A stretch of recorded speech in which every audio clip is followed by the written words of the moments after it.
Hey, this is Notser. Today we're going to be taking a look at Surrey. This is the Tier 7 British heavy cruiser. It is a work-in-progress ship. The stats are not final, and the reason I say that is because the Goliath and the Drake still have that weird desync bug where the shells don't sync up with the gun velocity that's been updated. Gotta basically wait until 8.11. And it looks like Wargaming has no intention of updating it before 8.11 because 8.11 comes out next week, guys. So, super excited for that. However, it does mean that I can't test extensively the Goliath and the Drake with like precision AP or HE because it's not going to be where the shell velocity goes. But it's not the case with the Surrey. The Surrey did not receive that adjustment, and it just was, there was more news-related information that I need to release. But the Surrey has 8 203mm guns on 4 gun turrets. It has a torpedo tube on each side that can be used as single launch, just as every other British ship in the game at this point can do. It's a really nice trait for the Brits, by the way. Since it only has one launcher, you know, normally that's a disadvantage, but because you can single launch it, you can still hit 2 or 3 torps on a target if they're stationary, or you could get lucky. It also comes equipped with a heel. This is a standard heel. It's not a super big heel, very similar to the Tier 6 heel. There is a defensive hydro skill. It has 3-kilometer range, ship and torpedo detection, just as the British DDs. And then scout aircraft.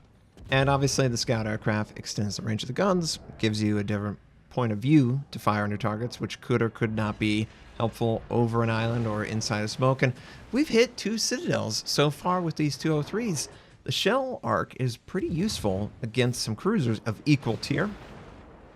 Now, one thing that is a concern for me is that the Surrey has basically DD levels of armor on the hull outside of the citadel, which is at the waterline, and then the top of the hull, the top of the deck, sorry, has 25mm. So very rewarding for medium to long range engagements because of the way your armor scheme works. But pretty much everything else is just like the Tier 6. There's not a lot of difference here. It still continues that playstyle. It's still 203s. We haven't upgraded to the 234s. And we don't have extra penetration.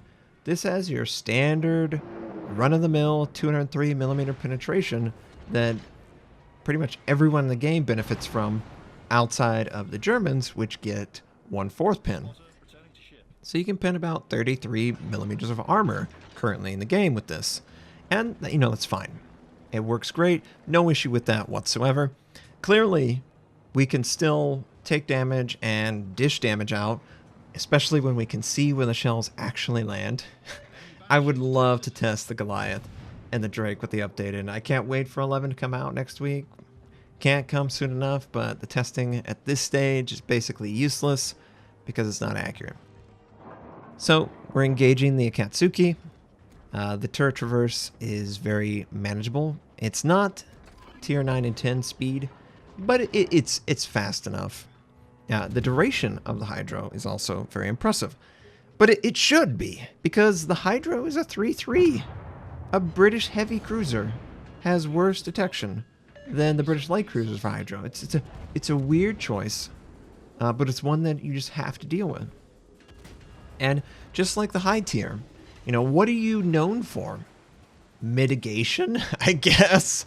Don't have radar, don't have long-range hydro, don't have super high gun velocity.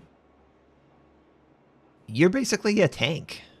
You're a tank cruiser that can sort of double as your battleship on a flank if you have concentrated fire on the target. And even then, especially at this tier, it's not as tanky as you would hope, obviously. And if you get close to the target, you're at a huge disadvantage. I mean, your citadel's wide open, and you have no armor, so HE can do full damage everywhere on the ship. But it's a Tier 7. We're not trying to win every game in a Tier 7. We certainly don't expect that.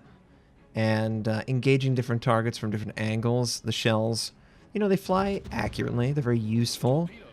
Just like the American heavy cruisers, you've got great concealment with average range on the guns, and the velocity allows for the opponent to actively maneuver.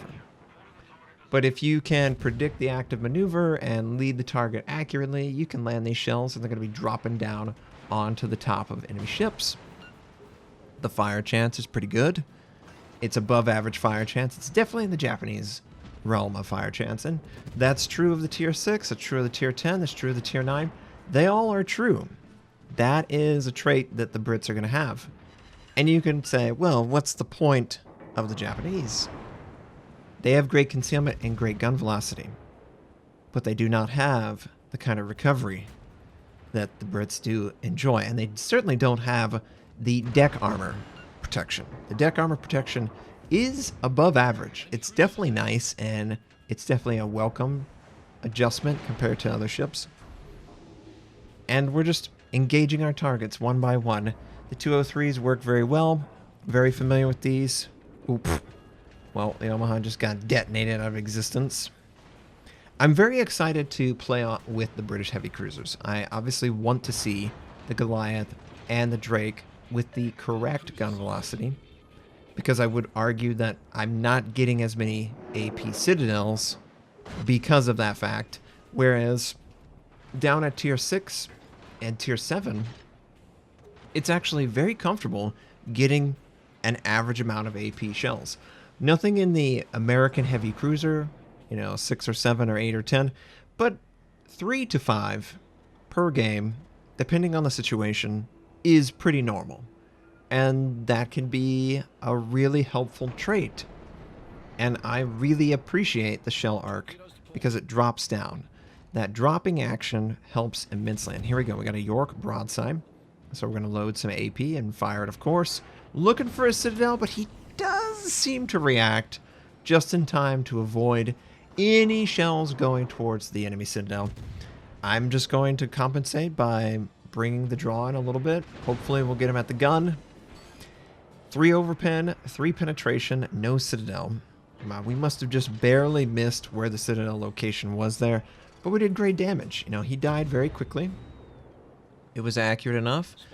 Definitely more gun velocity than Americans, but less than pretty much everything else. And that's cool. That's real cool. Moving forward, though, I'm aware of not 1, but 2 DDs in the area, and Hydro is on cooldown. Now, just like battleships, battleships don't really enjoy firing on DDs or dealing with them because they're just so dangerous this close, but we do find the Akatsuki, and we do land a couple good shells on the target.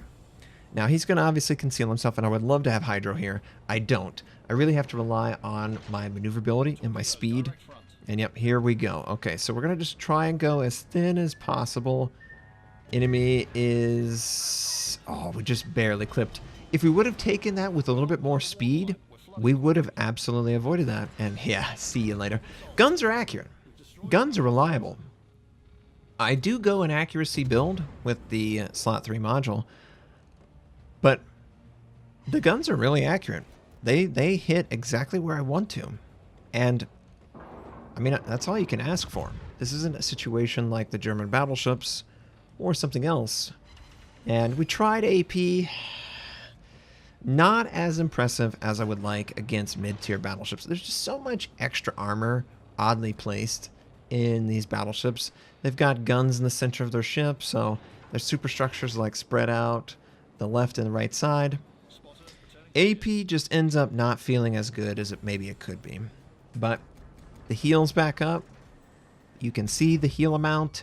It looks like it heals about, I want to say 1/6 of your health fully charged, and you get up to 4 charges with premium and super. That's a nice chunk.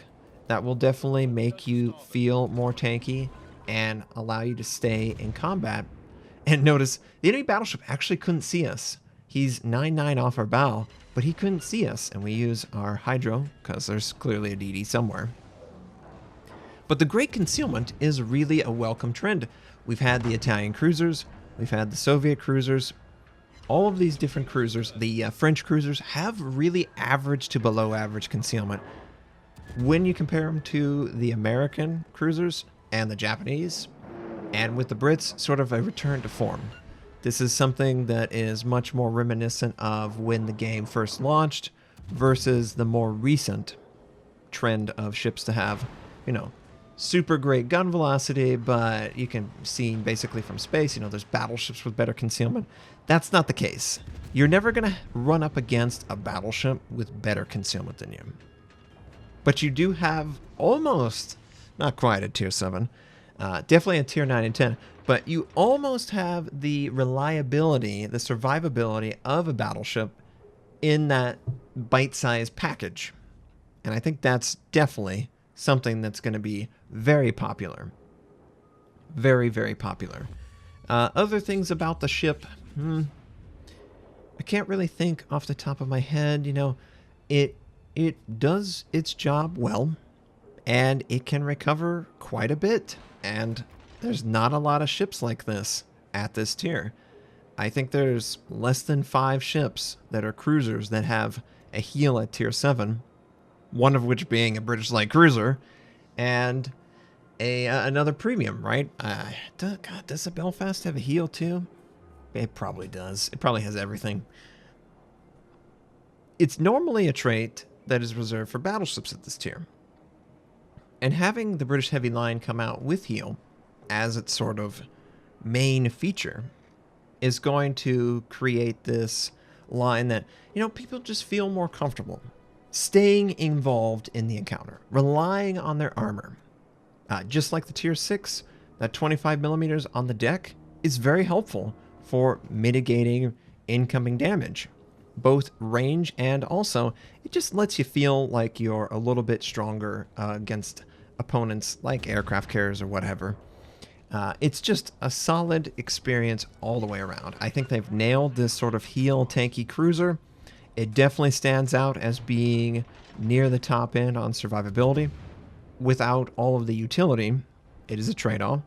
And I think, you know, bring it on. Let's get some more action ships in this game because, you know, this was great. Love the higher tiers for the Brits. I can't wait to play more. And speaking of playing more, so 9.0 Early Access British Campaign. You'll have the ability to earn a premium tier 5, 6, 7, and 8 camouflage. It's white with gold trim. Looks actually very nice. It reminds me of the Great White Fleet of the Americans. It's pretty cool. And you can get, obviously, early access to the British Heavies. The British Heavies are going to start at, I believe, tier 5. So your tier 4 British light cruiser that's in the game right now, you will need to earn some XP to unlock the tier 5. And then you go from there. 9.1, end of January. Well, yeah, 9.1 is going to be mid-February, maybe even March. We'll see if they can meet their timetable. But that's roughly when we expect the British Heavies will go live. And do I feel like the British Heavies are ready for early 2020 release? Yeah, I think they're good. They do their job very well.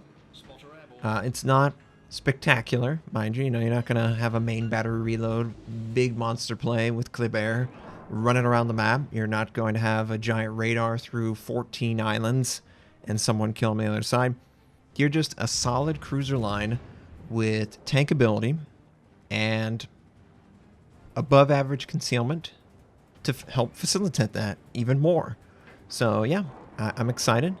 I will definitely be looking to test the 8.11 version of Goliath and Drake because those two received a couple more changes than what actually is in the game.